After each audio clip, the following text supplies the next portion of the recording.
जिंदगी में हम वो एक चीज खो चुके थे जिसे हम सबसे ज्यादा चाहते थे।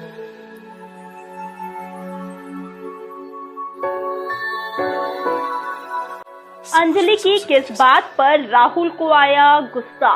किसने किया अंजलि को कॉल? फिर कहाँ मिले अंजलि और राहुल? दोस्तों, बॉलीग्राड स्टूडियोज में आपका स्वागत है और मैं हूँ आपकी दोस्त और होस्ट प्रगति सिन्हा। दोस्तों, वीडियो को स्टार्ट करने से पहले आप लोगों के लिए एक गुड न्यूज है। अगर आप भी सिनेमा की दुनिया से जुड़ना चाहते हैं और काम करना चाहते हैं तो डिस्क्रिप्शन बॉक्स में दिए गए जॉब लिंक पे क्लिक कीजिए और इस अपॉर्चुनिटी का भरपूर फायदा उठाइए। वेल दोस्तों, वीडियो में वापस आते हैं। लास्ट वीडियो में हमने देखा था कि अंजलि के कॉलेज में फेस्ट होता है और वो अपने ग्रुप के साथ मिलकर उसकी तैयारियां भी करती है और स्टेज पर एक परफॉर्मेंस भी देती है और उस परफॉर्मेंस में उस सॉन्ग को भी इंक्लूड करती है जो उसे कॉरिडोर में गिरे हुए पेपर में लिखा हुआ मिला था।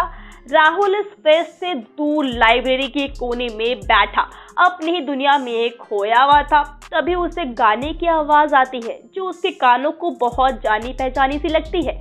वो अपनी दुनिया से बाहर आता है और उस गाने पर ध्यान देता है तो उसे पता चलता है कि ये तो वही गाना है जो कि उसने लिखा था और वो जल्दी से अपने बैग को खोलकर उसमें उस पेपर को ढूंढने लग जाता है और उसे वहां पर वो पेपर नहीं मिलता। ये देखकर उसकी आंखें गुस्से से लाल हो जाती है। वो अपने दांतों को गुस्से से दबाता है। उसके गले की नसें गुस्से के कारण ऐसी लग रही होती है जैसे कभी भी फटकर बाहर आ जाएगी। वो अपने टेबल पर जोर से अपने हाथ को पटकता है और इसी गुस्से वाले एक्सप्रेशन के साथ वो लाइब्रेरी से बाहर निकलता है और स्टेज की तरफ बढ़ने लगता है। राहुल तेज कदमों के साथ स्टेज के सामने पहुंचता है और वहां खड़ी भीड़ को धक्का देते हुए सीधे स्टेज की तरफ बढ़ने लगता है। उसकी लाल आंखें स्टेज पर खड़ी अंजलि को देख रही होती है। अंजलि की नजर भी राहुल पर पड़ती है जो तेजी से उसकी तरफ बढ़ रहा होता है और ये सब कुछ देखकर अंजलि का ध्यान अपने गाने से हट जाता है और वो राहुल की तरफ देखने लग जाती है। उसे कुछ भी समझ में नहीं आ रहा होता है कि ये सब क्या हो रहा है और वो उसकी तरफ ऐसे क्यों आ रहा है। भीड़ में खड़े लोग भी राहुल को ही बस देखने लगते हैं और सब उसके इस बर्ताव से शॉक में है और आपस में इस बारे में बातें कर रहे होते हैं। राहुल स्टेज के पास पहुंचता है और आगे की फेंसिंग को कूदकर पार कर लेता है और जल्दी से स्टेज पर चढ़ जाता है। अंजलि ये सब खड़े होकर देख रही होती है। राहुल जल्दी अंजलि के सामने जाकर खड़ा हो जाता है और उसकी आंखों में आंखें डालकर देखने लगता है और इसी सब के बीच अंजलि कुछ बोल पाती इससे पहले राहुल उसके हाथ से माइक को बड़ी हार्शली खींचता है और उसे स्टेज के कोने में फेंक देता है और माइक के स्टेज पर गिरने की तेज आवाज से अंजलि सहम जाती है और सामने खड़े लोग भी इस तमाशे को देख रहे होते हैं और राहुल अचानक से अंजलि का हाथ पकड़ता है और उसे खींचते हुए बैक स्टेज की तरफ ले जाता है। अंजलि के दोस्त उसे रोकने की कोशिश करते हैं लेकिन उन सब के लिए राहुल की गुस्से से भरी वो नजर ही काफी होती है। राहुल सबको अपनी उस गुस्से से भरी लाल आंखों से देखता है और सब उसके रास्ते से पीछे हट जाते हैं। राहुल अंजलि को खींचता हुआ बैक स्टेज ले जाता है और उसे एक झटके से अपने सामने लेकर आता है जिससे अंजलि राहुल से टकरा जाती है, लेकिन इसकी परवाह किए बगैर वो अंजलि को अपने से दूर करते हुए धक्का देता है। अंजलि अपने हाथों को राहुल से छुड़ाती है और चिल्लाते हुए बोलती है, तुम्हें क्या प्रॉब्लम है और तुम ये क्या कर रहे हो? तुमने सबके सामने मेरा तमाशा ही बना दिया। आखिर मैंने तुम्हारा बिगाड़ा क्या है? और इसके बाद ये सारी बातें सुनकर राहुल अंजलि से और भी गुस्सा हो जाता है और गुस्से में आकर उसकी तरफ बढ़ने लगता है। अपने दांतों को दबाते हुए बहुत ही गुस्से से बोलता है, मैंने क्या बिगाड़ा है तुम्हारा? इसकी बजाय मुझे तुमसे ये पूछना चाहिए कि तुमने किससे पूछकर मेरे लिखे हुए गाने को गाने की जरूरत की। ये बोलते हुए राहुल अंजलि की तरफ बढ़ता ही जाता है और राहुल को गुस्से से अपनी तरफ बढ़ता देख अंजलि थोड़ा सा घबरा जाती है और कुछ कदम पीछे होती है और बोलती है, तुम्हारे पास क्या सबूत है कि गाना तुम्हारा है?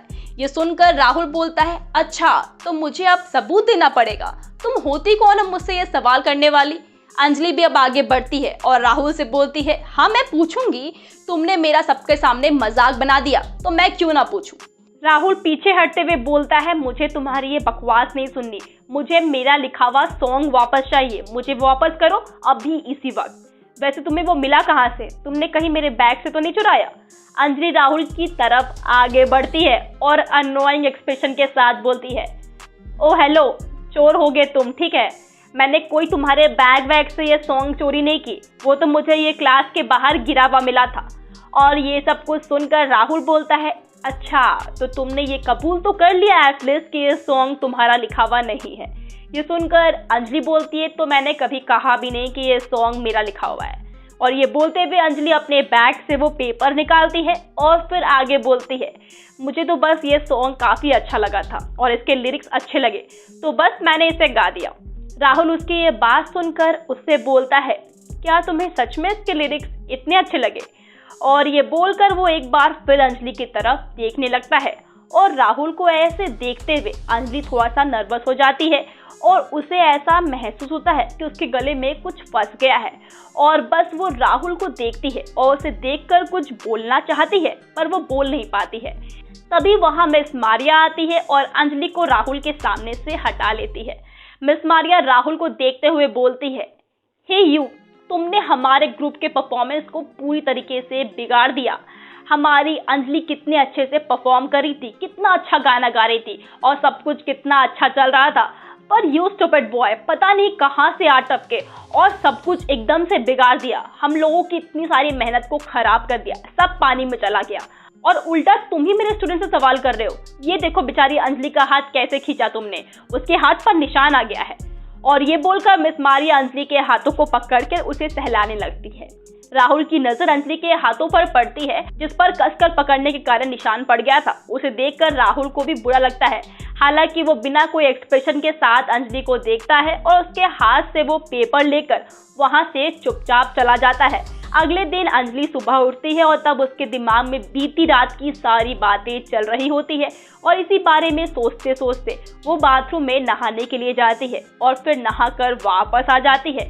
बाथरूम से बाहर वो अपने बालों को सुखाते हुए आती है कि तभी वो देखती है कि उसके फ़ोन पर किसी का कॉल आ रहा होता है। वो कॉल उठाती है और बोलती है, हेलो कौन? उधर से आवाज़ आती है, हेलो अंजलि, मैं आनंद बोल रहा हूँ। अंजलि बोलती है, अरे आनंद, तुमने मुझे क्यों कॉल किया? ये सुनकर आनंद बोलता है, तुमने मुझे लास्ट टाइम बोला था ना कि तुम्हें एक जॉब की ज़रूरत है। अंजलि कंफ्यूजन में बोलती है, हाँ। तब आनंद बोलता है, मेरे बॉस के बेटे ने अभी अभी ऑफिस ज्वाइन किया है और उसे एक असिस्टेंट की भी ज़रूरत है, तो क्या तुम कल इंटरव्यू देने के लिए आ सकती हो? अंजलि एक्साइटेड होकर बोलती है कि हाँ ज़रूर, क्यों नहीं, मैं ज़रूर आऊँगी। और ये सुनकर आनंद बोलता है, तो फिर ठीक है अंजलि, कल 11 बजे आ जाना अग्रवाल एंटरप्राइज के ऑफिस में। क्या नया मोड़ लाएगी ये जॉब अंजलि की लाइफ में, देखेंगे हमारे नेक्स्ट वीडियो में। तब तक के लिए आप हमें ये ज़रूर बताएं कि क्या राहुल को अंजलि से माफ़ी मांगनी चाहिए। दोस्तों, वीडियो अच्छी लगी हो तो वीडियो को लाइक करें, शेयर करें अपने दोस्तों के साथ और हाँ, चैनल को सब्सक्राइब करना बिल्कुल भी मत भूलिएगा। मिलती हूँ आपसे नेक्स्ट वीडियो में, तब तक के लिए सेफ रहिए, मुस्कुराते रहिए, बाय बाय।